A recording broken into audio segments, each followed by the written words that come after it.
Olá, como vão todos? Estamos aqui mais uma vez nas nossas lives que nós fazemos quase todos os dias. Hoje, promovidos pelo repórternordeste.com.br. Se você esqueceu o nome repórternordeste.com.br, você vai lá no Google, coloca Repórter Nordeste e aparece lá o nosso site com notícias de Alagoas, do Brasil e do mundo, principalmente com análises e informação. E hoje, na nossa live, a gente recebe o cantor, compositor, arranjador, multi-instrumentista, o cara do teatro, que faz tudo, Dr. Macklin. Macklin, como vai você? Tudo bem? Oi, boa noite, Odilon. Tudo bem, tudo tranquilo. E aí, tipo assim, a gente tem que ficar tranquilo mesmo, né? Necessariamente. Nesse contexto, sim, né? Nesse contexto, parece que a gente tem que ficar mais tranquilo do que as outras pessoas, enfim. Ô, Macklin, me diz uma coisa, você sente que nesse período de pandemia... eu queria antes começar, eu começo tentando fazer uma provocação com as pessoas, eu queria provocar você também. Você até agora fez uma live só, você falou que fez uma live com o Baigon, enfim. Eu queria saber o que é que você acha aí dessa quantidade de lives que tem na internet, dos cantores aí de todo o Brasil, enfim, aliás, de todo mundo. Eu queria que você pudesse falar a respeito dessa live. Está havendo live demais? Está havendo um exagero de live ou você está achando que isso é uma coisa interessante? Olha, primeiro de tudo quero agradecer muito a você por esse convite, porque eu sou e estava muito reticente com relação a essa história de live, assim, eu acho que... Mas o seu convite, para mim, foi muito interessante, porque eu tenho acompanhado algumas lives que você tem feito e são sempre muito interessantes pelo conteúdo, pelas pessoas que debatem com você de uma maneira extremamente inteligente, e você também é um cara que suscita isso, dá vontade de a gente conversar com você, porque eu sei que você instiga uma boa conversa. Muito grato, portanto, para mim, foi além do prazer, é uma lisonja ter esse convite seu, porque eu te considero um dos jornalistas mais, como é que eu diria assim, que eu admiro bastante. Então, é muito bacana poder estar aqui hoje conversando com você. E sendo mais específico com relação à sua pergunta, sim, eu acho que tem live demais. Eu já estava, inclusive, dizendo, eu estou de saco cheio dessa história de live, entendeu? Agora, existe uma grande diferença. Existe lives com um padrão estético e técnico de altíssima qualidade e conteúdo zero. E existe as lives também que não tem a qualidade técnica que a gente gosta. Eu estou falando isso na área da música, né? Sobretudo a área de música, porque é uma área que exige um apuro técnico melhor, entendeu? Se você vai tocar um violão, se você vai tocar qualquer outro instrumento e cantar, você tem que ter uma qualidade de som razoável, né? E aí existe aquelas que têm essa qualidade técnica em excesso, extremamente profissional, e o conteúdo não, como é que eu diria, não corresponde à qualidade técnica. E existem aquelas que não têm a qualidade técnica, mas que têm um conteúdo muito legal. E são essas que eu tenho me ligado. Você quando acompanha esse universo de lives, parece que é praticamente impossível hoje de você desvincular a técnica. Posso estar errado, eu queria ouvir você em relação a isso. Hoje o que está sendo mais importante é a técnica, a qualidade dos equipamentos e o conteúdo está sendo deixado de lado. É isso que você observa como tendência aí desse mundo de lives, de música, enfim, que está sendo colocado? O cantor fica em segundo plano e a técnica chega na frente para poder, digamos assim, para poder abrir o espaço? Odilon, quando eu falo de conteúdo, esse conteúdo é intrínseco a quem está fazendo a live, entendeu? Uhum. Então, é isso que eu estou dizendo. Então, são artistas que têm uma capacidade de produção alta e fazem lives que são verdadeiros shows técnicos. Mas o conteúdo, pelo menos do meu ponto de vista, não me satisfaz, entendeu? Então eu não vou ficar numa live porque tem uma Desse um qualidade. exemplo disso. Algo que você Por assistiu recentemente que você não gostou, ou que você gostou. Por exemplo, você tem. Vou tentar colocar as 3 possibilidades, que é a possibilidade técnica legal, com conteúdo discutível, a possibilidade de não ter uma qualidade técnica boa, mas o conteúdo é bom, e a possibilidade das 2 coisas juntas, né? Então, por exemplo, não é uma questão de preconceito, não é uma questão de rejeição, mas eu tenho as lives, por exemplo, dos breganejos, por exemplo, são espetaculares, cara. Em cada mansão, não sei o que, aquele cenário do caramba, o som, tudo em cima, mas, porra, na boa, né? O conteúdo Agora, aí você tem, do outro lado, alguns artistas periféricos que têm um conteúdo legal pra caramba, de fala da música deles, mas que estão fazendo em casa ali de uma forma um tanto mambembe, que supera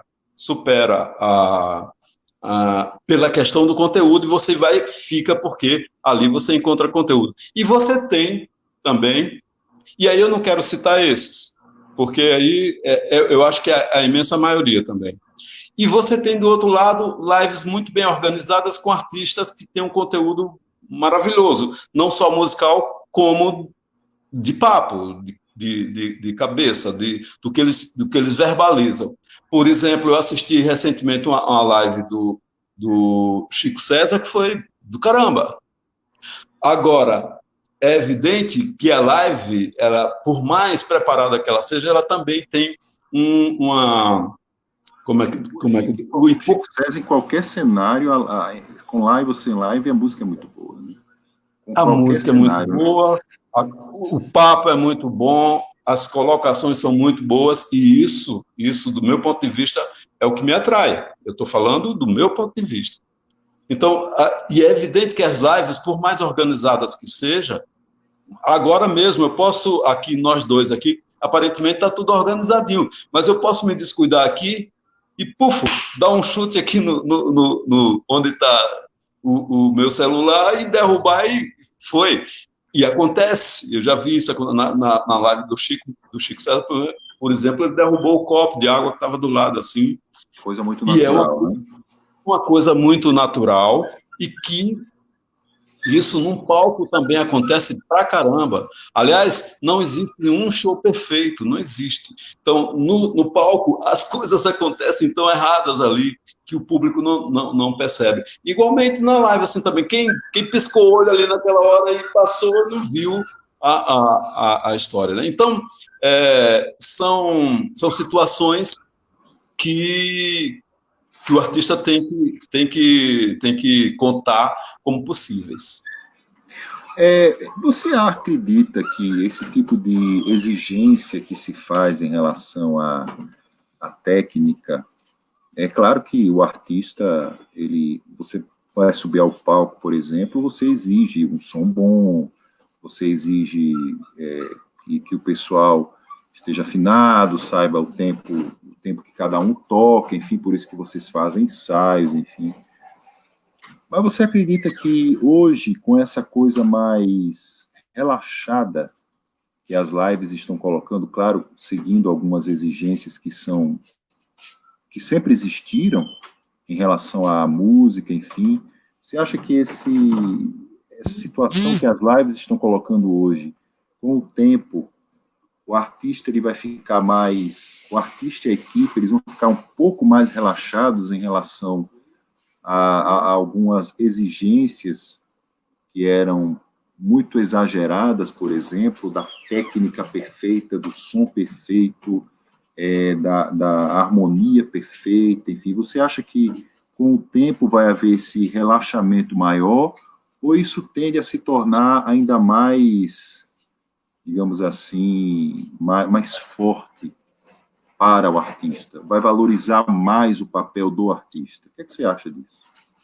Não, eu acho que essa questão das lives, elas não vão alterar em absolutamente nada quando houver a retomada dos palcos, né? Porque é uma questão muito pessoal de cada artista também.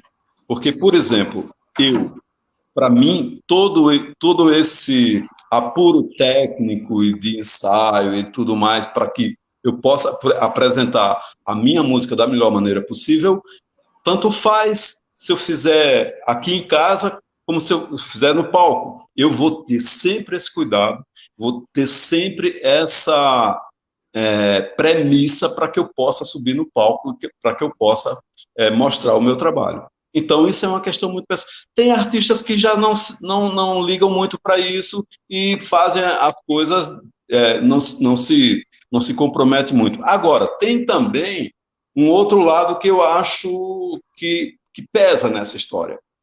Tem artistas que produzem um tipo de música que não necessita de um apuro técnico para sua execução, né? São músicas de fácil execução, de apelo mais popular e tudo mais. E tem outros não. Você não vai querer que um Edu Lobo, por exemplo, suba no palco sem ter elaborado bastante aquela música dele e os músicos estarem à altura da música que ele faz. É impossível. Senão não vai acontecer daquela forma que aquela música, de tão rica, com potencial musical tão grande, exige, né? Tanto do artista quanto dos músicos que vão trabalhar ela. E isso, esses dois tipos de relação e dois tipos de trabalho ficam muito a critério de cada artista mesmo. Eu, particularmente, tenho essa preocupação muito grande. Aliás, não é uma preocupação com relação ao público, é para me satisfazer mesmo. Eu sou perfeccionista na música que eu faço.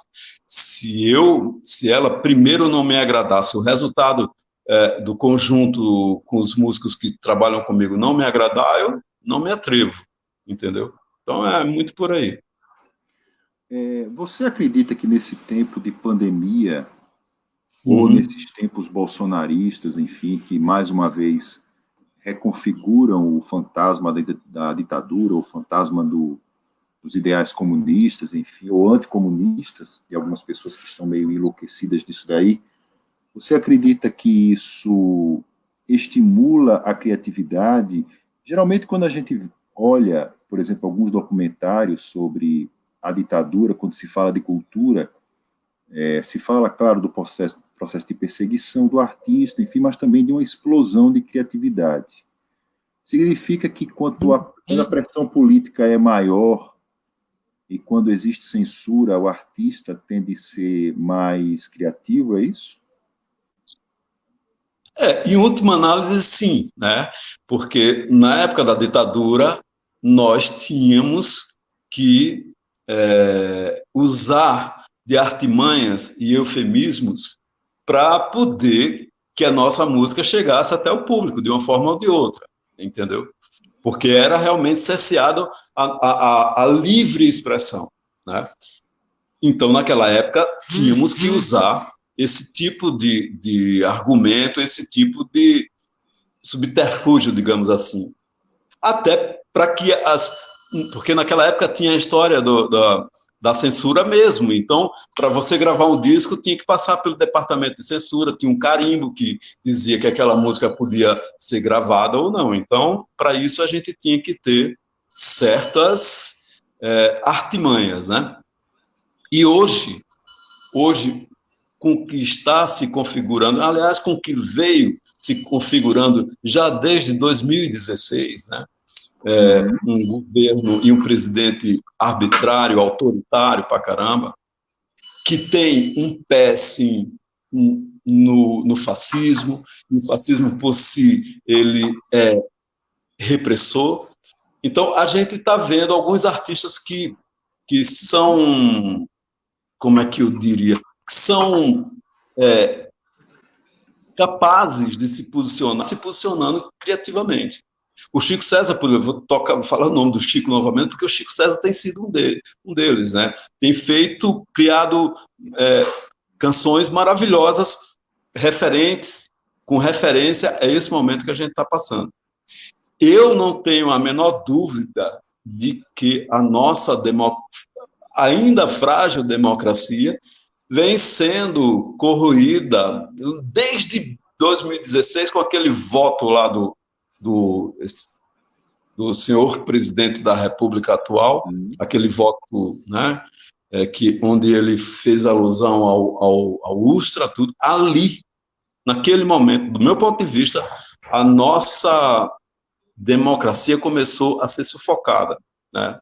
E ela, até fazendo uma comparação bastante factual, está sendo asfixiada aos poucos, né? Está sendo corroída aos poucos. Eles não têm a intenção de implodir, não têm a história do golpe, porque os militares já estão no poder. Então, o que precisa ser feito, do ponto de vista deles, é corroer a democracia devagarzinho. E, do outro lado, eu acho que é um momento de alerta para todos nós, um momento de luta, de reação, sim.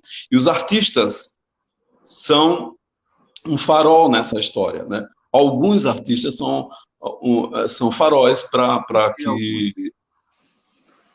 Porque alguns... Porque, bom, eu não diria que são os mais conscientes, porque a consciência cabe a cada um, entendeu? Mas são aqueles que têm uma visão mais ampla do que está acontecendo. Alguns não têm, por isso que ficam silentes. Alguns não têm essa visão porque não têm ou porque não querem ter? Ou porque o mercado exige que eles não tenham? Tem isso, e junta as duas coisas. Tem alguns que acham que a arte e a música, por exemplo, que é o meu campo, não é necessariamente um instrumento de luta, o que eu discordo completamente. Eu acho que a arte é um instrumento, sim, a arte e a cultura é um instrumento de luta, é um instrumento de esclarecimento, de iluminar o caminho para iluminar apenas, não é dizer venha por aqui, é só iluminar o caminho para... Essa sua declaração é muito perigosa, porque o Hitler também pensou numa arte alemã que fosse exatamente engajada na cultura, e foi criado o nazismo.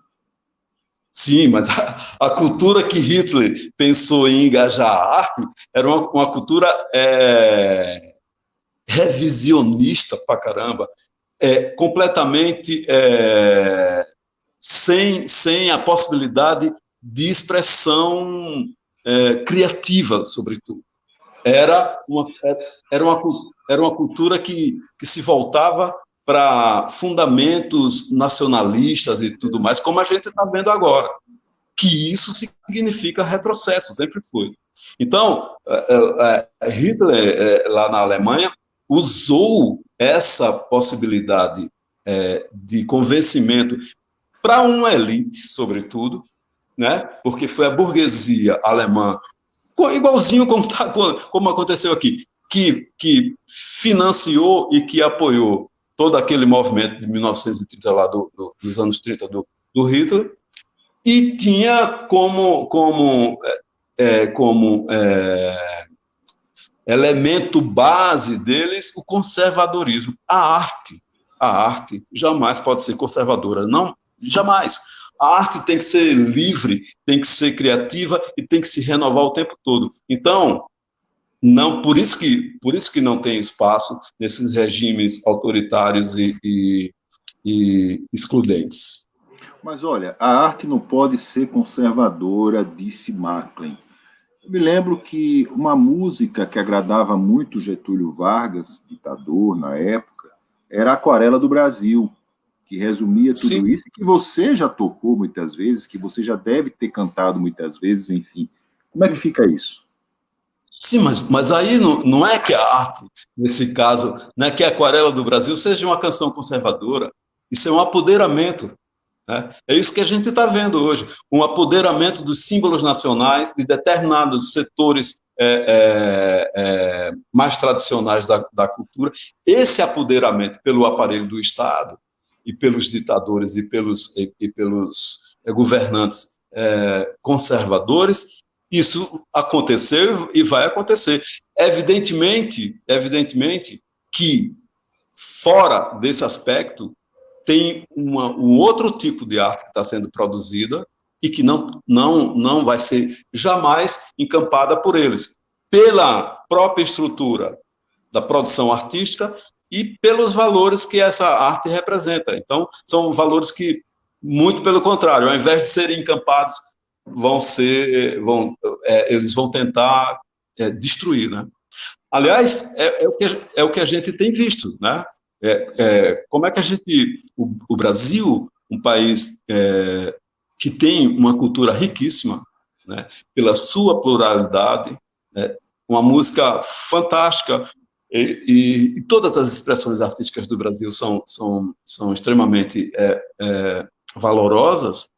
Como é que pode esse governo um dos primeiros atos na primeira semana que assumiu foi fechar exatamente o Ministério da Cultura.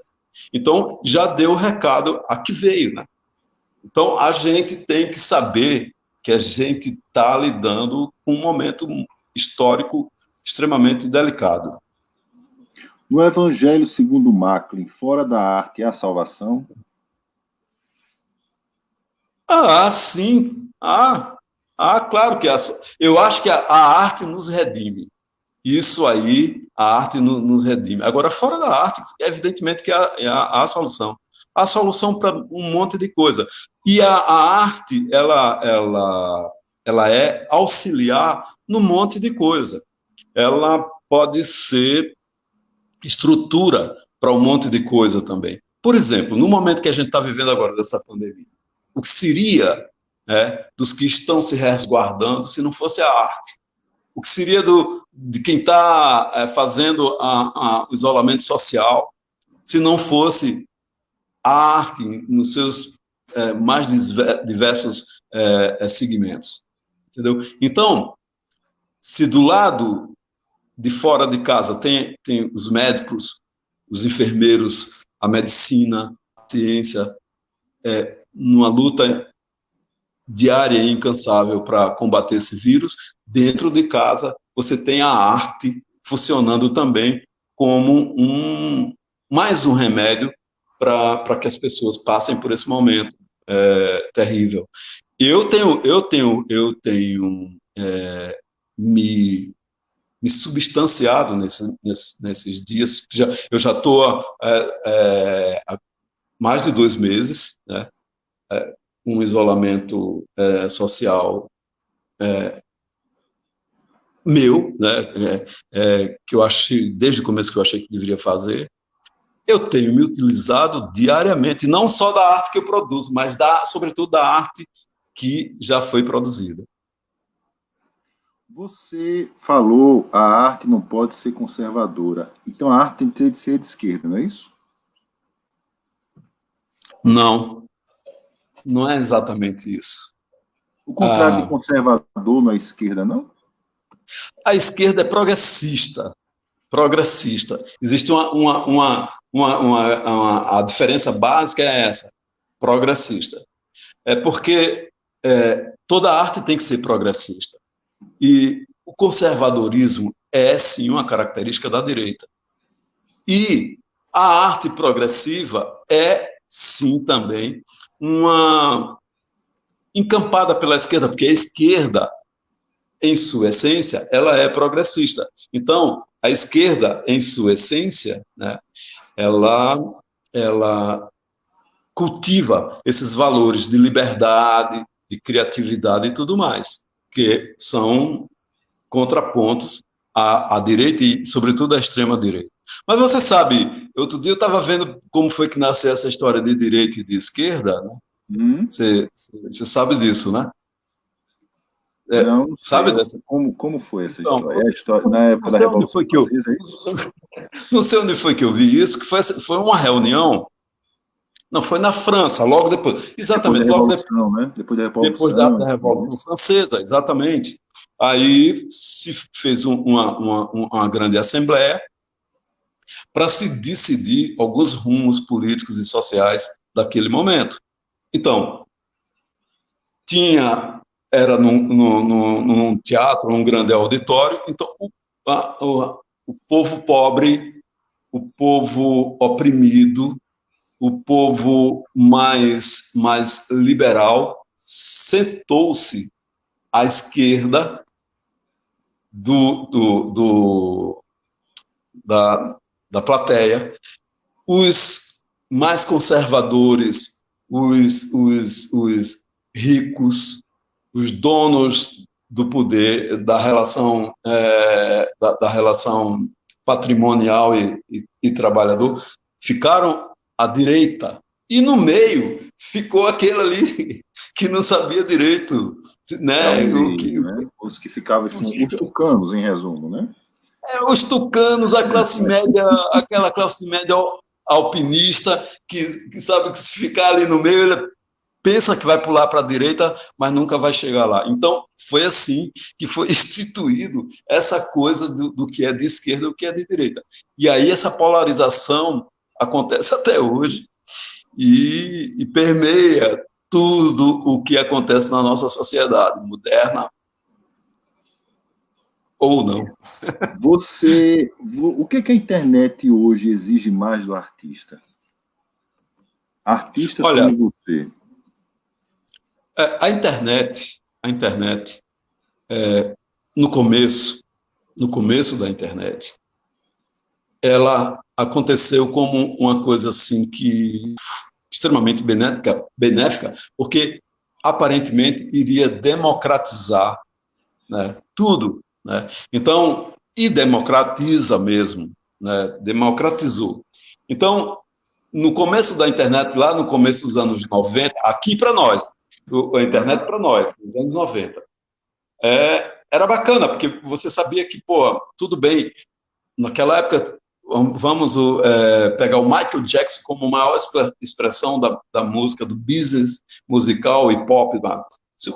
O Michael Jackson, né, podia botar uma música dele lá numa plataforma da internet, eu também podia, ou qualquer um podia. E isso já era uma diferença enorme, incrível. Depois, ela foi perdendo essa horizontalidade, né? Foi perdendo. Uhum.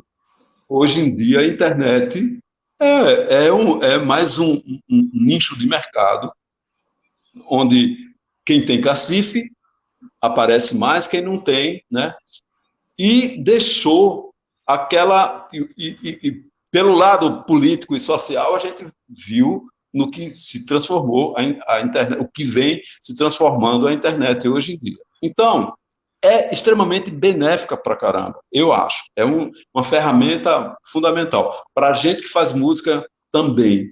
Só que dentro de alguns limites. Você perguntou um artista como eu. Para um artista como eu demorei bastante tempo para me render a essa questão da internet. O streaming. Você também achava que era passageiro, é isso? Não, nunca achei que era passageiro. Só achei que não me interessava, não me servia. Eu quando faço um disco, eu faço ele de maneira física, porque eu acho que fisicamente eu tenho um produto que eu vou ali saber imediatamente qual vai ser a reação e inclusive de retorno financeiro. Para mim, que sou um artista periférico e de pouco alcance.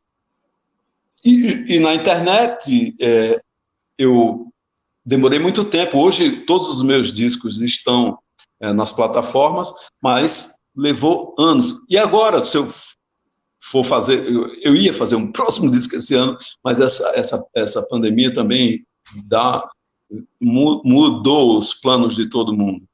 eu vou continuar desse mesmo jeito, vou fazer disco físico, vai para as plataformas, mas eu vou continuar com o mesmo processo do disco físico. Então, eu sou um cara, eu costumo dizer o seguinte, que eu tive a honra, tive o privilégio, né, de ser do século passado, eu tenho o privilégio, acho que você, não sei se você também, de atravessar a mudança de século, passar de um século para o outro. Isso é fantástico, isso é fantástico. A minha geração tem isso. Eu tenho referências que a geração Y e Z, que é a geração que já nasceu dentro da internet, não teve e não vai ter se não correr atrás. Mas eu tenho.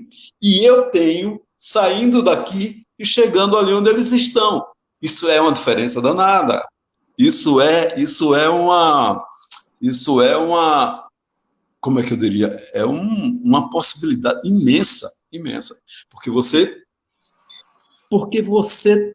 traz Não é referência. saudosismo, Não, não é saudosismo, não. Por exemplo, deixa eu falar tecnologicamente para você. Quando você fala tecnologicamente, você já elimina essa questão de saudosismo, ou não é? Não é? Aparentemente, você fala tecnologia não é questão saudosista. Não é, né? Mas tecnologicamente falando, eu sou um cara que, o meu primeiro disco, eu fiz uma gravação analógica. Né? Sou da época que tinha os LPs prensados em acetato e que tinham uma sonoridade, e tem uma sonoridade, que hoje em dia, o que é feito de forma digital e comprimida, jamais vai ter. Então, essa referência que não é saudosismo, é uma referência que eu trabalho a partir dela o que eu faço agora. Você está entendendo? Então, eu tenho uma possibilidade, quem tem esse conhecimento pretérito, tem a possibilidade de pegá-lo, trazer para a atualidade e elaborar ele dentro das ferramentas atuais, de uma maneira tal que quem não tem, não vai fazer, porque é bom, entendeu? A Vera Garabini pergunta, manda um abraço para você e pergunta: as Eu lives mando conseguem. todo abraço do mundo para ela. E As lives, beijos. as lives conseguem mostrar a realidade nua e crua de músicas e artistas, já que não conseguem utilizar todo o aparato tecnológico de estúdios. O bom artista e a música boa podem ser selecionadas pelas lives. A gente já falou sobre isso, né, naquele começo. Exatamente. Exatamente. Então, inclusive, você pode ir para dentro de um estúdio e utilizar todo o aparato tecnológico do estúdio para fazer uma live, né? Sim, podem, sim, minha querida Vera, minha companheira Vera maravilhosa, que você pode, sim, fazendo como a internet também. Eu acho que o grande lance das lives, ela acompanha, ela ressignifica, de alguma maneira, o que é a internet. A internet é um balaio de gato enorme. Cabe a você, cabe a mim, cabe a qualquer um filtrar isso, ver o que é que você quer, o que é que serve de melhor. Então, por esse ponto de vista, voltamos para aquela questão de que quantidade nunca vai significar qualidade. Nunca. Você fala dos tempos analógicos, você fala dos discos bolachões, você fala de uma música mais artesanal, você tem um CD que se chama Internet Coco, aliás, você me deu até de presente esse CD, e ele tem aquela música, aquela confusão que você faz com a internet, com a embolada, com o coco, enfim. E o Macklin, ele tenta passar ali uma ideia de modernidade, faz alguma previsão, enfim, a respeito do futuro, mas esse mesmo Macklin que eu estou falando hoje é um Macklin que não gosta tanto assim de lives. Qual é a contradição desse Macklin que fez Internet Coco e esse Macklin de hoje aí que só fez uma live até agora e meio que fica muito preocupado com a qualidade em tempos de internet. Não é uma confusão, não, do Macklin de hoje com esse Macklin de internet pouco? Não mesmo. Você é um grande provocador, eu sei disso. Não mesmo, porque a intenção da sua pergunta foi muito bem elaborada, inclusive, mas a intenção da sua pergunta, ela não corresponde à realidade, digamos assim, porque é o seguinte, o fato de não fazer muitas lives, o fato de não morar dentro da internet, né? Isso não significa nenhum tipo de conflito com a modernidade. Para mim, não. Por quê? Porque por exemplo, quando eu fiz a Internet Coco, foi em 1996. Olha só, 96. Quantos anos? Mais de 30 anos, né? A internet de escada, demorava um tempão para poder entrar no ar, enfim. Fazer música era impossível, né? Nem cabia nas plataformas, que era o como é que chama? O disquete, né? Tinha o disquete. Então, eu falo de disquete, não sei o quê, era uma linguagem que, inclusive, eu fui procurar um amigo meu que era nessa época nem existia esse termo, mas era técnico em TI, né? E ele foi que me passou esses termos e foi me explicando, e eu fiz um glossário. Você não sabia da existência desses termos, não? Quando você foi compor a música? Sim, não sabia. Eu não sabia, porque eu nem acessava a internet nessa época, entendeu? Eu não entendi. Como é que você teve a ideia de juntar o coco com a internet? Como é que foi como foi o nascimento disso? Porque é o seguinte, porque a internet, naquela época, eu já de alguma maneira, eu já intuía que a internet era o futuro, entendeu? O coco alagoano é uma expressão da cultura popular que necessariamente nos remete à nossa origem, o nosso chão, a nossa origem culturalmente atávica. Então, nada mais interessante, do meu ponto de vista, do que juntar o que é futuro com o que é atávico, com o que é tradição. E no meio disso, criar uma personagem que, no caso, era a Margarete, e o cara que queria conquistar a Margarete, mas era muito tímido, como eu sou, como eu sempre fui, e não tinha coragem de se declarar ela, e foi pelo caminho mais fácil, que olha só, naquela época eu já inventei que ele foi pro um e-mail, mandou um e-mail, porque naquela época não tinha nem como é que chama isso hoje, as redes sociais, né? Não tinha Orkut, não tinha nada. E um e-mail só. Então, foi a forma de rede social que ele encontrou para se comunicar com outra pessoa para tentar esquecer a Margarete. Mas, no fim, ele chegou à conclusão que, quem sabe um dia nossa tecnologia restitui a fantasia do poeta cantador e volta o tempo do coco da embolada de noite de madrugada lá na Rua do Ouvidor, que era onde morava a Margarete. E eu morava no Rio de Janeiro nessa época. Então, o amálgama dessas possibilidades de futuro com tradição e com o sentimento, com o romantismo, isso nunca vai acabar. Então, deu um caldo legal, e mais ainda, essa história da cultura popular na sua essência, porque eu sou um propositor e me aproveito bastante da cultura popular. Todo disco meu, eu sempre vou buscar alguma coisa lá e trago para a minha expressão. Eu me lembro, Odilon, que quando eu vi essa embolar qualquer assim. Se a gente perde o começo, não sabe quando é o fim. Eu achei isso do caralho, e eu tenho a mania de copiar as coisas que eu acho legal. Aí peguei e coloquei isso repare que ele é um apêndice que entra dentro da construção melódica e histórica da música toda. Aparentemente, aparentemente você não tem nem muita lógica quando embolar qualquer assim, embolar qualquer assim. Se a gente perde o começo, não sabe quando é o fim. Mas essa coisa de começo e fim cria a tal da lemniscata, tá ali, que é o que? A tradição junto com a modernidade, passando pelo futuro, e o futuro está sempre voltando ao passado, ou vice-versa.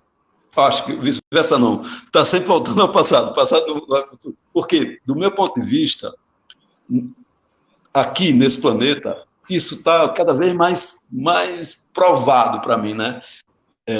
Tudo é cíclico.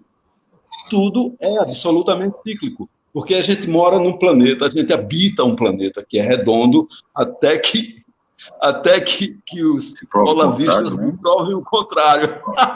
até que o chanceler... Até que eles consigam revogar a lei da gravidade, né? Também. Pois é. Então, até que eles me provem o contrário, a Terra é redonda, que tem um movimento de rotação em torno do próprio eixo e que, por sua vez, tem uma rotação em torno do Sol. Né? Então, isso é cíclico, isso é um movimento cíclico. Você, todo dia, tem o dia amanhecendo e tem a noite, tem o ocaso, tem as marés, que se repetem no movimento cíclico, mas não necessariamente do mesmo jeito. Aliás, nunca é do mesmo jeito. Como coco. Mas a gente vive num planeta onde tudo é cíclico. Pô, você teve a gripe espanhola de 1918 e agora você está tendo o coronavírus, o coronavírus, que é cíclico, é uma repetição do que já houve, uma catástrofe que já houve. Deixa eu pegar só esse gancho antes que você mude o rumo da conversa. Eu queria pegar só o que a Vera Garabini está pedindo para você recuperar um episódio da sua primeira live em Montreal. Deve ser na Suíça, né? Ela disse que você, embora não goste de live, mas você foi um visionário na época, porque você meio que imaginou aí essa situação. Conta um pouco dessa experiência, quando é que foi isso? Reconstitui um pouco para nós. Isso foi em 98, eu estava fazendo o Montreux Jazz Festival, e aí eu ia fazer um show, eu fiz um show no Montreux Jazz Café, e a organização do festival... Foi Suíça ou Canadá, isso? Suíça, em Montreux. E aí a organização do festival procurou meu manager lá, o Felipe, e pediu autorização para fazer uma transmissão do show para o mundo todo via internet. Então foi a primeira live... Que foi isso? Assim, hein? Que ano foi isso? 1998. Olha, 98. Que maravilha. Então, maravilha. Pela primeira vez, algumas pessoas aqui no Brasil, eu liguei aqui para Maceió, falei com algumas pessoas que tinham internet e algumas pessoas assistiram. Exatamente. E algumas pessoas chegaram a assistir, mas foi que hoje é live, né? Foi a transmissão de um show que não deixa de ser uma live. Então, eu sem saber, eu estava fazendo uma live em 1998. E aí eu até escrevi um textinho dizendo, pô, certamente, isso logo no começo dessa história da pandemia, que antes de começar essa história de live, quando começou essa história de live, aliás, eu escrevi dizendo assim, certamente foi minha primeira e última live. Porque eu não tinha vontade nem ideia de fazer, mas aí o Baigon me convenceu, e aí eu fiz. E agora estou tendo o prazer de fazer com você. Norberto Vinhas, como ajudar o público a compreender as diferenças entre a arte e o entretenimento dentro das relações ditatoriais do mercado, o que mudou e como não ser vítima das imposições que impedem a liberdade artística para o desenvolvimento humano nas artes? Isso é uma...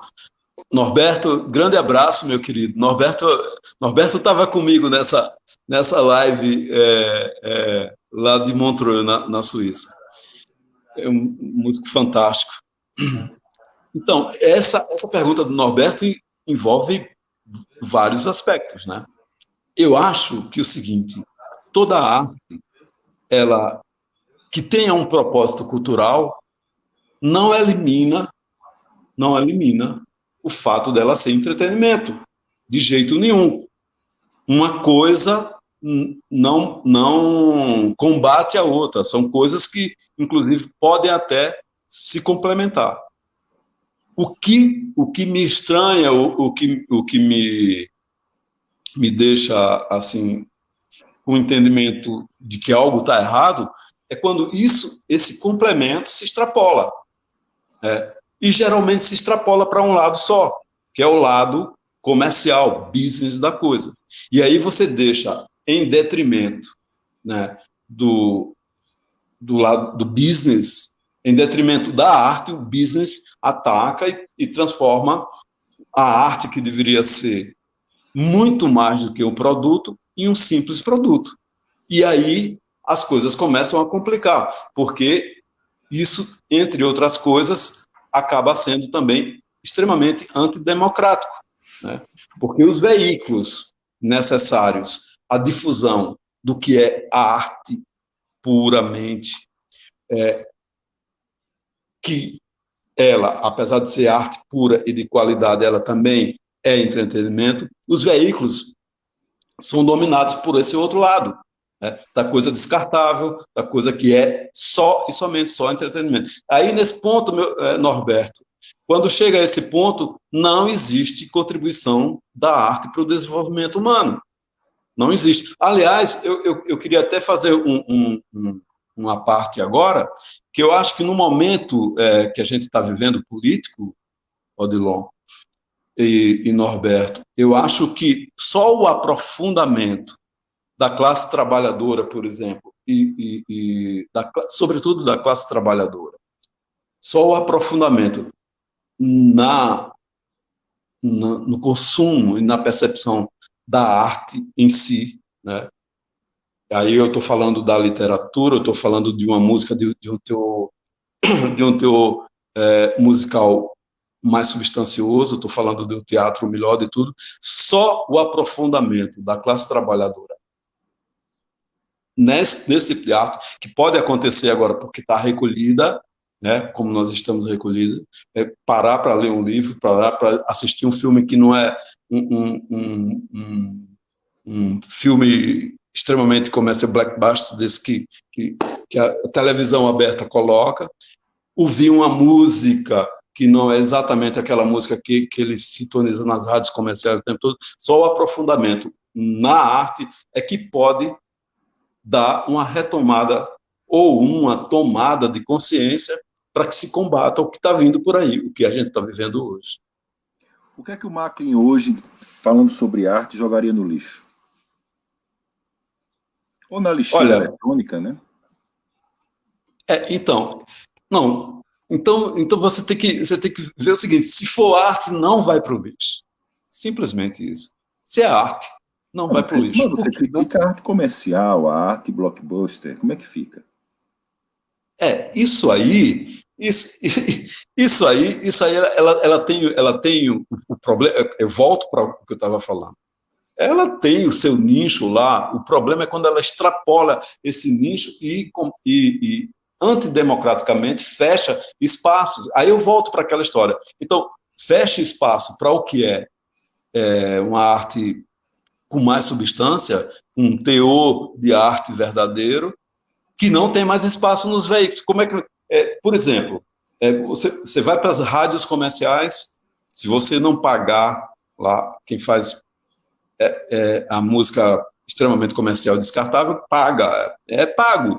A história do jabá existe, é verdadeiro, é uma coisa extremamente vergonhosa, né, num país que produz a quantidade de música de qualidade que a gente produz, que não chega à nossa população.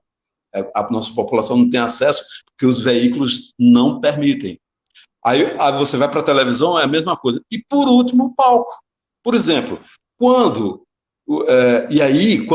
essa questão do palco chega nas autoridades, né? Chega nos gestores.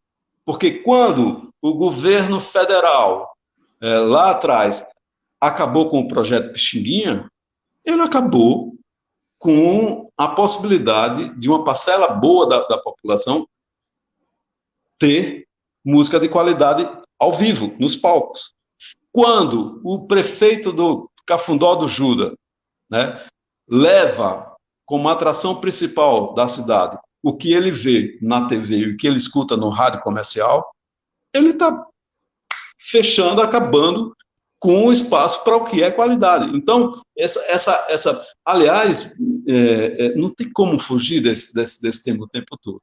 Me desculpe se eu estou sendo prolixo demais, mas é porque... Você é secretário de Cultura de um município do Cafundó do Judas, entre contratar um artista de qualidade pelo mesmo preço de um artista popular, você ficaria num dilema muito difícil. Qual seria a escolha que você teria?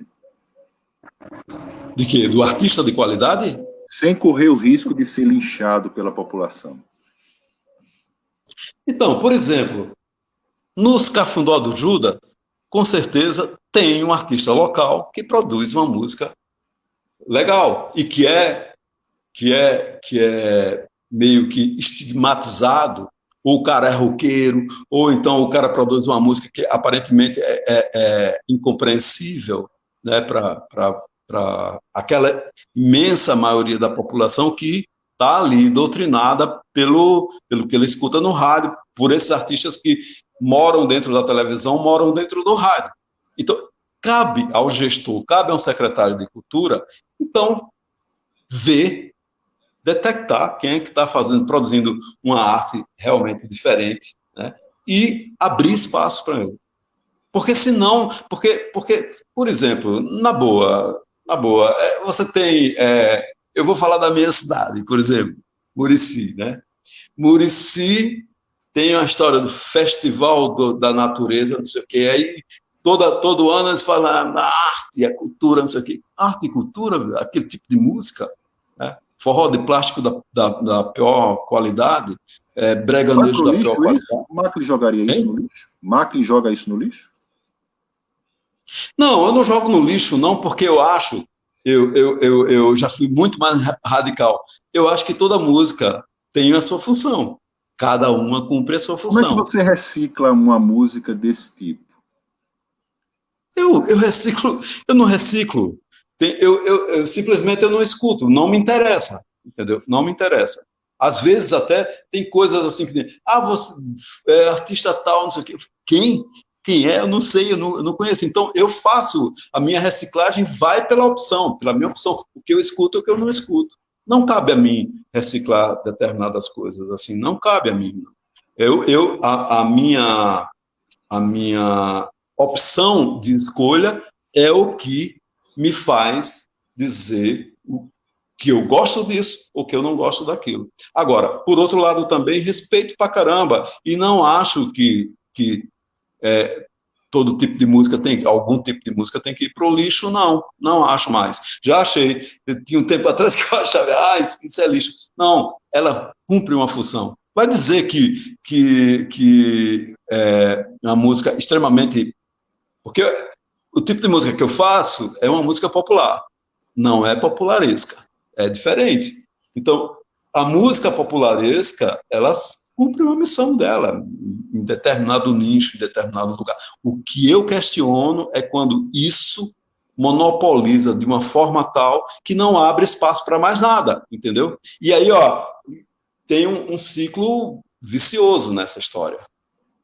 Não Qual a condição hoje para o Macri fazer música popularesca?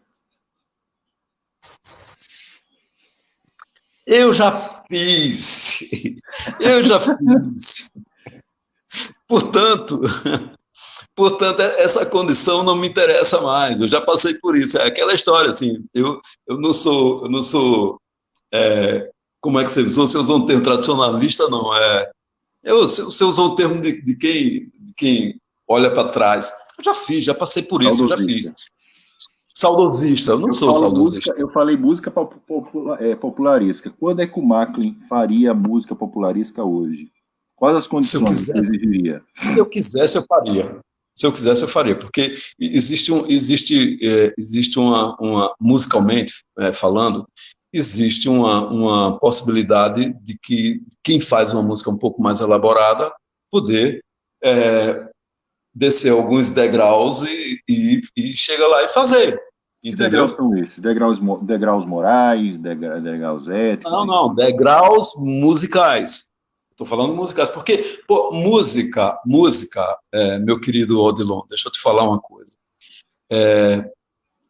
Diferentemente, eu acho que das demais profissões, ou talvez nem tanto, mas a música é uma linguagem universal. A música, inclusive, tem a sua escrita própria.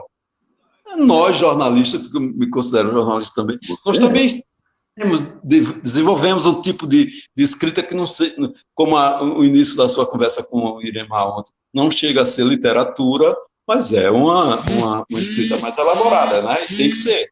Né? Mas a música ela é muito específica nisso, ela tem uma escrita e uma linguagem muito própria. Tanto é que quando você vai subindo esses degraus de entendimento, de compreensão, e vai dominando um pouco mais essa linguagem musical, se aquela outra pessoa que estava do teu lado não subir também, não vai haver mais diálogo musical. Entendeu? Você pode até conversar com ele na boa, mas na hora do vamos ver, não vai rolar esse diálogo, entendeu? Porque eu entendo música assim como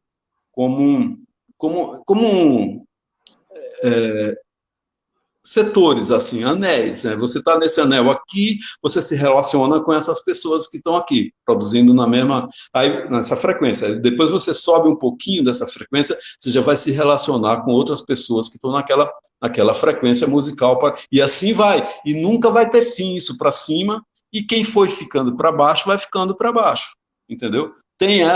A linguagem musical possibilita isso. Então, essa história de descer degrau para produzir algo musicalmente que não me satisfaz, eu jamais faria. Porque quando eu faço música, eu faço para mim. Pode parecer egoísmo, pode parecer egocentrismo para caramba, mas eu faço música para mim. Primeiro tem que me satisfazer. Porque o que eu faço é extremamente verdadeiro. Toda música minha é uma verdade. Eu já trabalhei assim, de forma a não ser extremamente verdadeiro. Né? Foi quando eu passei um tempo trabalhando, produzindo jingles, e acabei me especializando em jingles políticos. E aí não tem como você ter uma linguagem escrita verdadeira. Eu sabia que eu não estava sendo verdadeiro. Eu sabia que aquela mensagem que eu estava mandando ali não era uma mensagem verdadeira. Isso eu não... O Jingo, ele é um artista mesmo em cima do que ele faz? Sim, claro. Ele constrói um personagem. Porque... É um personagem falso, é isso? Não chega a ser falso. Porque, por exemplo, toda vez que eu sentava para criar um jingle, eu fazia a música como se eu estivesse fazendo uma música que eu poderia gravar depois. Você teve jingle recusado já? Tive alguns jingles recusados, mas nunca. Os caras são tão... Me conte uma história deles que foi recusado. Me conte uma história. Não, tem algum deles que vou contar uma história.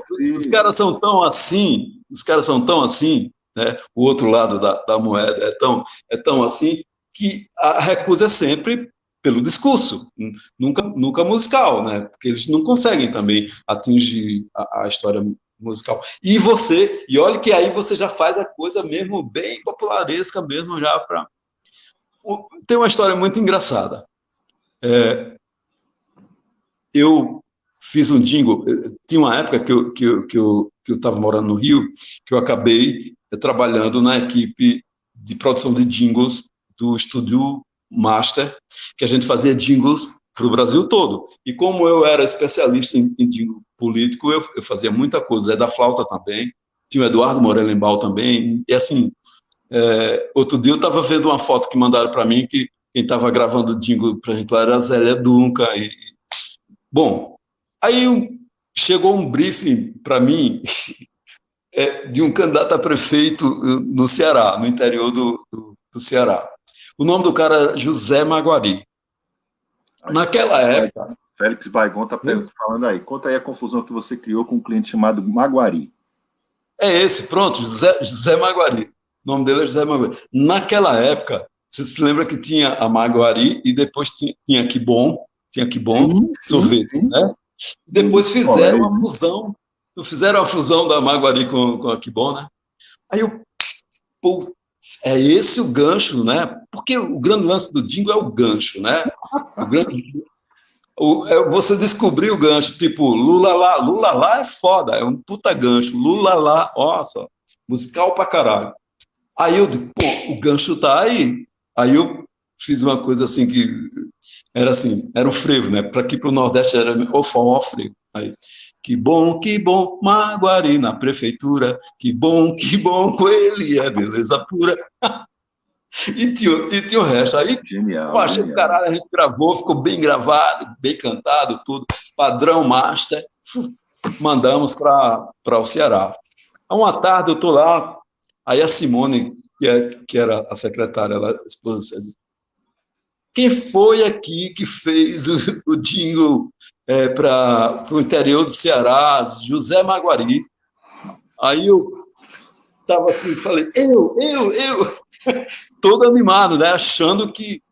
Ela disse, o candidato está querendo falar com quem fez o jingle. Caramba, o cara vai me agradecer horrores e, porra, é capaz até de pagar mais. Aí quando eu atendi, ele disse, foi, senhor, foi você que fez isso que mandaram para mim aqui? Eu digo, sim, claro, foi, pô, maravilha, eu gostei. Você está me achando o quê, rapaz? Você está querendo me esculhambar? Você está me achando com cara de sorvete? Não, meu, cara de sorvete não. Ou seja, então, o cara perdeu uma grande chance de ter um jingle legal porque a visão do cara era muito, muito tacanha, né? Você falou que quando faz música também faz principalmente também para você, enfim, ou seja, você tem uma exigência musical muito interessante.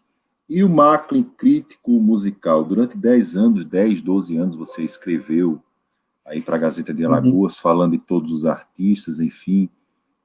Quando você escrevia para você também, e eu queria que você falasse de quantos artistas ficaram esperando você chegar em casa para lhe dar uma surra depois que você escrevia sobre eles. Não, isso aí só o Baigon pode responder, porque o Baigon que escreveu e teve um lance assim muito parecido, quase isso, mas não, nunca tive problemas não, sabe por quê? Três pontos básicos assim. Primeiro, as minhas críticas eram sobre shows, né? Então não era sobre artista, era o show. Então,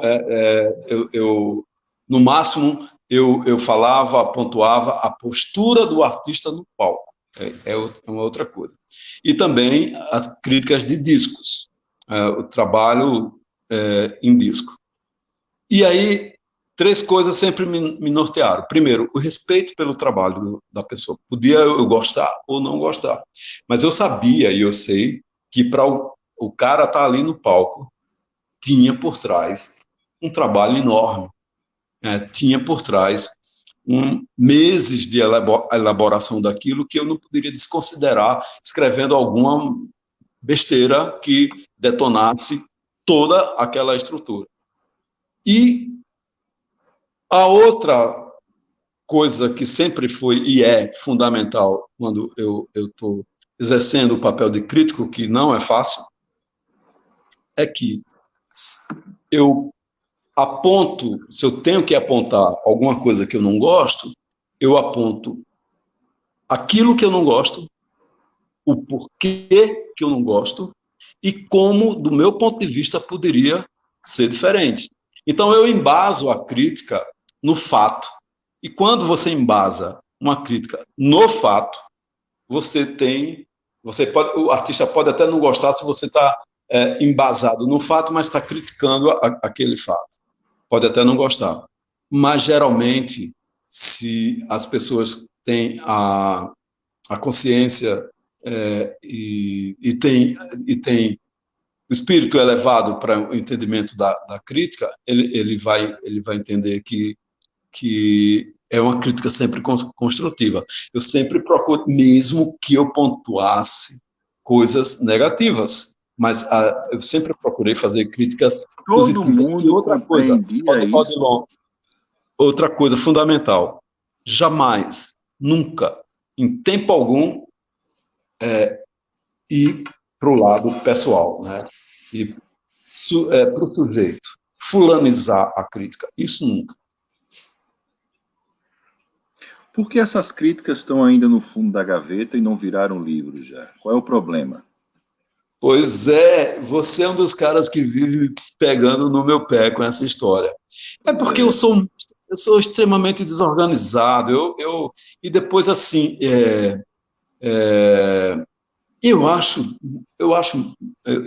eu tenho. Para você ver como. Eu vou retomar essa história, para você ver como eu não sou nada saudosista. Eu acho que eu já fiz, já passou, já, sabe? Já está meio. Já está para trás. Assim. Por exemplo, eu não escuto quase nunca o meu trabalho depois que eu faço. Nunca. É muito, mas muito difícil eu botar uma música, um disco meu para escutar. Não é porque eu não gosto, Porque não. você é crítico dele? Eu sou extremamente crítico, sou extremamente crítico. E O que é que você não que gosta quando ouve Macklin? Teve muitas coisas que eu via e não gostava. Por exemplo, eu tinha, quando eu via, eu não me gostava de ouvir cantando. Eu detectava vários erros, eu detectava várias coisas que poderia fazer melhor e fui melhorando, melhorando, melhorando. Hoje eu já não tenho já não escuto o que eu faço recentemente com aquela lupa desse tamanho, porque eu já sei que algumas coisas que realmente eu poderia melhorar, eu melhorei. Então, eu sou muito crítico nesse sentido, de tentar ver o que eu faço com a lupa grande para poder consertar. Eu sou virginiano, então eu sou da... Existe duas coisas. Hein? Somos. Você também é? Então, pronto, eu acho que você vai entender o que eu vou falar. Existem duas possibilidades de você ser virginiano. Uma delas é aquele virginiano que primeiro vê o todo para depois construir a ideia daquele todo, para depois chegar no detalhe daquele todo. E a outra é primeiro você ver os detalhes para depois construir o todo. Eu sou desse tipo, né? Eu primeiro vejo os detalhes todos, sou detalhista pra caralho, e vou vendo os detalhes todos para depois construir a visão do todo. Tipo assim, o Baigon sabe muito disso, Norberto também, que se estiverem por aí ainda. Eu sou o tipo do cara que outro dia eu estava fazendo uma avaliação de como é que quando eu vou fazer um disco, como é a minha situação. Eu sou o tipo do cara que penso o disco de uma forma, no princípio, extremamente minimalista, extremamente reduzida e com pouquíssimo. Por exemplo, o caso desses poetas, eu falei, não, aqui é a poesia e a melodia, então não vou encher linguiça mais do que isso. Mas, na hora que eu vou para o estúdio, eu sou que nem um cara que vai para o supermercado sem uma lista e com fome, entendeu? Vai enchendo o carrinho, botando coisas que não pensava em botar, quando chega lá o carrinho está cheio de coisas que ele não pensava comprar e comprou e levou, porque eu sou assim, entendeu? E aí são essas coisinhas que significam os detalhezinhos que depois criam todo para mim. Como é que eu digo? Vigianicamente falando. Virgianicamente, maclianicamente falando, né? Vigianicamente. Ô Macklin, existe condições de fazer música sem Estado, sem a presença do Estado? Na Europa, eles ainda precisam, o artista ainda precisa ser bastante financiado pelo Estado para fazer aqueles festivais ao ar livre, enfim. Na França, Portugal também tem muito isso, enfim. No Brasil é meio aquela lei selvagem, ou seja, se o artista é bom, é porque tem quantidade de público, enfim. Eu queria que você pudesse falar sobre isso. Há condições de ser músico hoje, ou estar na música, sem a presença do Estado? Sem o Olha, eu acho financiamento estatal? eu acho que existem duas questões paralelas aí. A primeira é que o Estado tem como obrigação o fomento da cultura. E quando eu falo fomento, eu não estou falando, em música, por exemplo, eu não estou falando o financiamento da produção musical. Não é isso. O fomento, quando eu me refiro a fomento, é a abertura de espaços. É você abrir espaços para as apresentações, para o público fim. É você abrir espaços de editais onde você possa concorrer.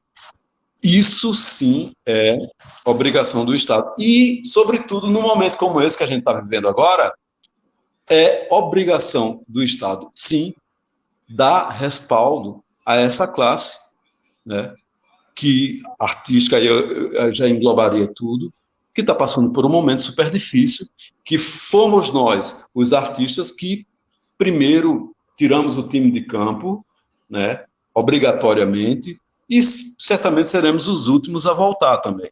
Então, essa visão do Estado para com essa categoria, porque é o seguinte, Odilon, aqui no Brasil, por exemplo, segundo os últimos levantamentos do próprio Ministério da Cultura em 2017,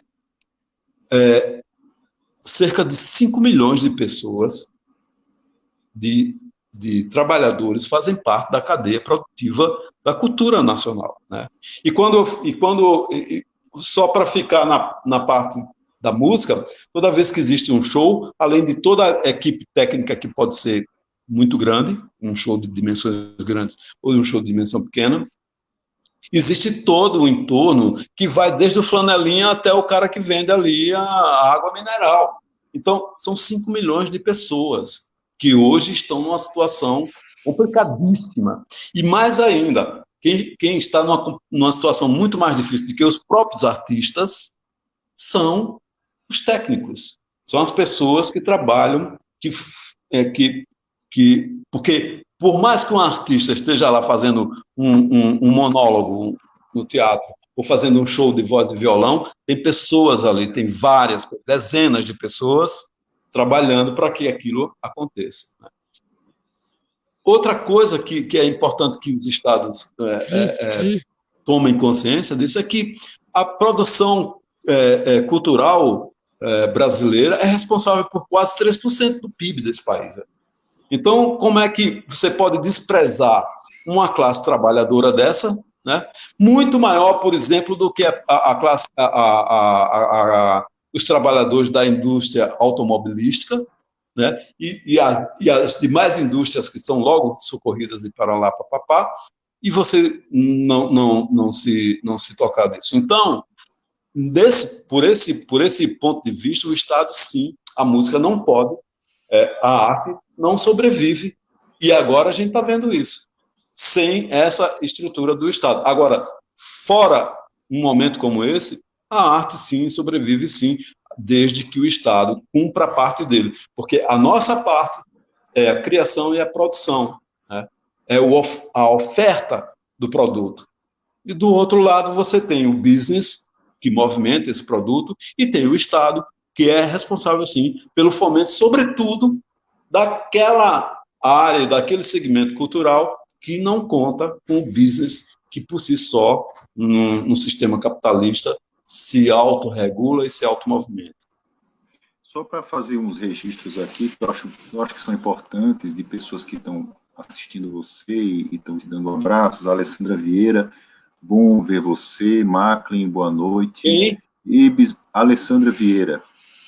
Alessandra, minha querida Alessandra, beijão.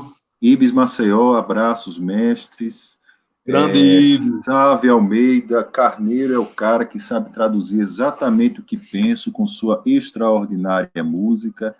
Ana Cláudia Laurindo, amo muito suas músicas e amo essas lives que nos aproximam dos nossos ídolos. Maravilha. Olha, eu queria, Ana, um beijão para você. Eu queria até de público aqui dizer que pô, um dos momentos mais satisfatórios para mim foi quando você me convidou e eu fui no lançamento do livro da Ana e foi uma noite muito especial.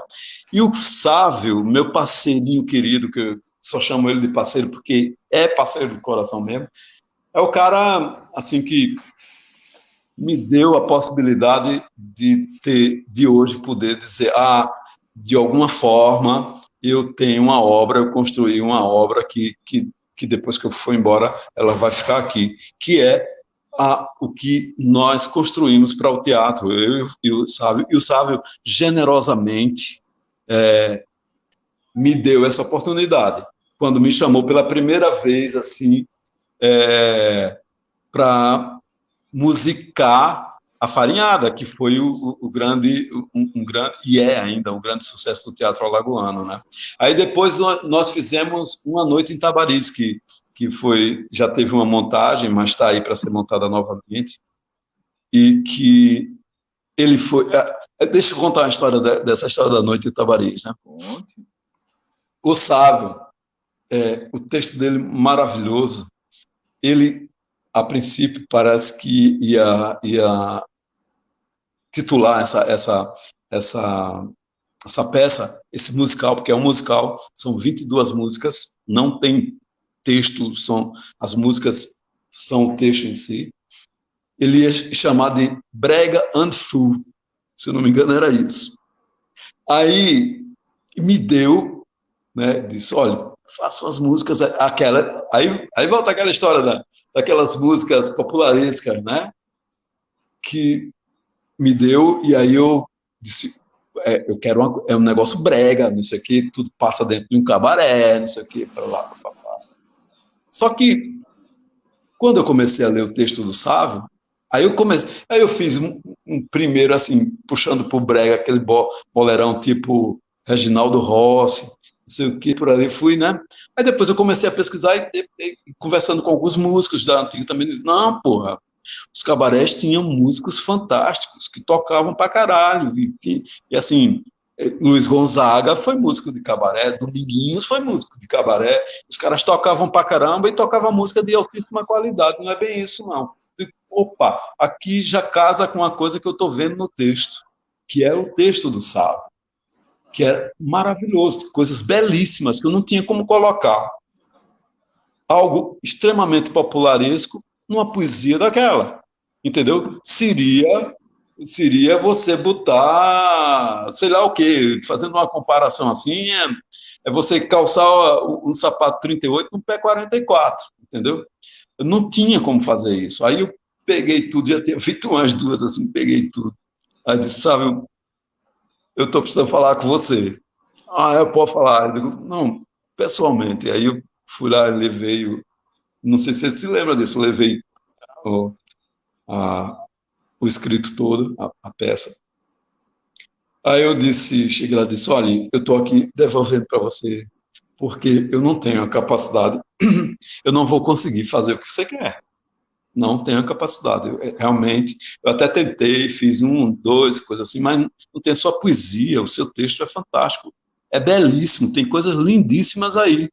E eu não vou conseguir ficar dentro desse quadradinho que você me colocou, porque não dá, e vai bater de encontro com a minha verdade também, não vai dar. Então, estou devolvendo para você e procuro outra pessoa para fazer do jeito que você quer, com a formatação que você quer, brega e tudo. Aí ele disse, não, então faça do jeito que você quiser. Aí eu digo, agora tá. Aí outra coisa, aí eu fiz, e aí o espetáculo tem coisas assim, que são realmente bacanas, tem blues, termina com um frevo, e tem baladas, tem sambas, tem umas coisas assim, tem um universo musical bem mais rico e fora daquela história. Porque o texto, o texto do Sávio é fantástico. Você falou algumas vezes aí do Chico César, enfim, o Chico César é um cantor hoje que está indo para os 60 anos, enfim. A música, ela, para o Macklin, termina com o Chico César? Não existe ninguém da nova geração que o Macklin gosta de ouvir? Não, muito pelo contrário. Existe muita gente. Quem E surpreende muito hoje o Macklin? O Macklin se surpreende hoje com alguém na música? Não, não. Surpreender, mas não. É difícil me surpreender. Porque isso eu até sou questionado com relação a isso, mas eu de algum tempo atrás, quando eu chego num hotel para me registrar, e aí tem o lugar da profissão, eu coloco o propositor. E geralmente sou questionado por isso. Propositor. Antes eu colocava compositor. Eu geralmente sou questionado, porque que profissão é essa, propositor? Digo, é a profissão de quem propõe alguma coisa. Então, eu sou músico, eu proponho coisas, porque os caras já criaram tudo, desde lá atrás, na música clássica, né? Os grandes compositores, que até hoje são os grandes nomes da música mundial, já fizeram tudo. De lá para cá, o que os grandes compositores também têm feito é ressignificar, é reciclar. Portanto, não há nada que me surpreenda mais por essa minha visão de que tudo é ressignificado, entendeu? Tem coisas muito interessantes que me chamam muita atenção. Assim como também eu não tenho qualquer tipo de mitificação com relação a artista nenhum. Eu trabalhei alguns anos no estúdio, lá no Rio de Janeiro, que ensaiava nesse estúdio os grandes nomes da música brasileira, na época das grandes gravadoras. Então, todos eles passavam por lá, de Djavan, Milton Nascimento, passando por Elba Ramalho, Cazuza, não sei o quê, e inclusive artistas internacionais também, como Pat Metheny e tudo mais. Então, lá, nesse tempo, eu aprendi a desmitificar esse povo todo, né? Porque eu tinha um contato muito direto com eles e tudo, então não tenho aquela coisa que o business constrói na cabeça das pessoas, né? As pessoas, os fãs, os tietes, é uma construção do business, né? É uma construção, eles conseguem não ver o ser humano e ver só aquele artista, porque, porra, quando você vai para um show de um artista famoso, você aparentemente vai porque você comprou o ingresso, seja lá o preço que for, porque você se determinou a ir lá, e porque ninguém está te obrigando a isso, está indo por livre e espontânea vontade, né? Aí você chega lá com o coração completamente aberto, a mente, o corpo, tudo aberto, para o que você vai receber ali daquele artista. Aí o cara entra no palco, por trás de uma cortina de fumaça, assim, parece que o cara veio de outro planeta, entra e fica lá na frente, luzes, aquela história toda, para um som do caralho, tudo em cima, a música dele, que é o motivo maior também de você estar lá, porque é pela música que você vai também. Aí o encantamento se completa, totalmente. Aí você, quando ele acaba o show, ele sai por onde ele veio, por trás de uma cortina de fumaça também, vai para um lugar imaginário, que naquele momento é o camarim, por exemplo, que você diz, não, mas aí eu posso ter acesso a esse cara. Aí vai. Estou falando, estou construindo aqui uma ideia de tiete, por exemplo. Aí vai para a fila, aí enfrenta aquela. Às vezes o cara termina o show, vai embora, não espera nada. Ou então, quando ela vai para aquela fila, tem um monte de segurança. Até ela chegar lá para ter aquele minutinho ali de fotografia, não sei o quê, foi uma luta, foi um negócio brabo. Tem aquele segurança, tem a produção que fica ali enchendo o saco de você. Então, isso tudo é uma construção do business. Depois você só vai ver esse cara na televisão ou no rádio, não sei o quê. Essa construção mitifica o sujeito.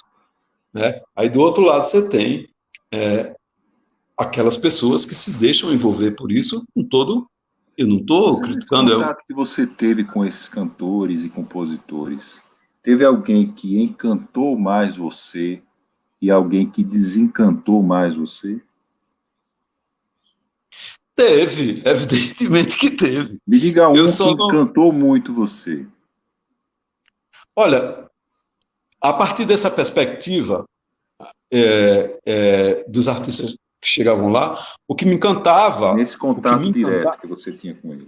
exatamente, o que me encantava era a personalidade da pessoa, era a aura da pessoa, era a Por exemplo, personalidade, era o ser humano, porque a música dele eu já conhecia. E a música, às vezes, podia até não me encantar tanto, mas o ser humano me encantava. Eu nunca me esqueço, por exemplo, do Dalton.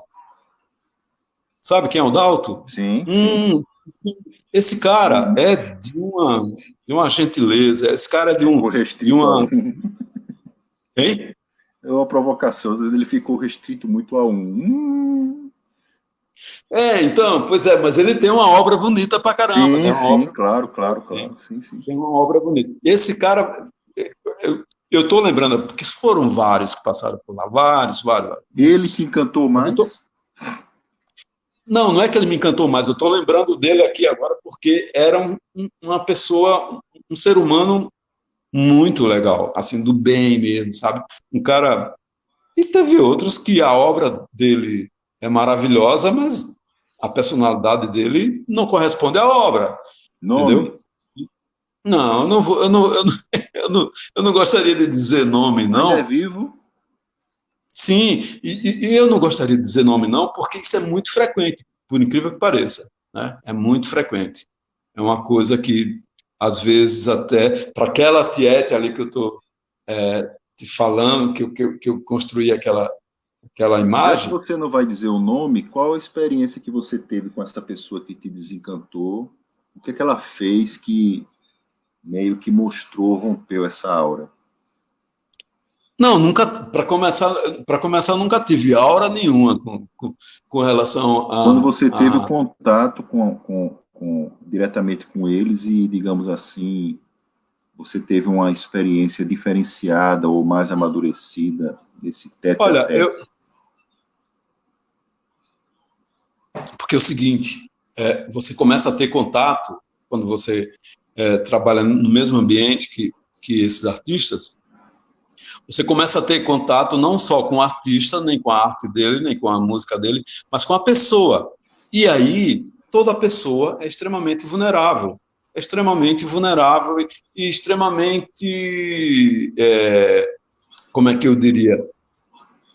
Extremamente passível de você ter um entendimento dela de uma forma que não é a forma que você acha melhor.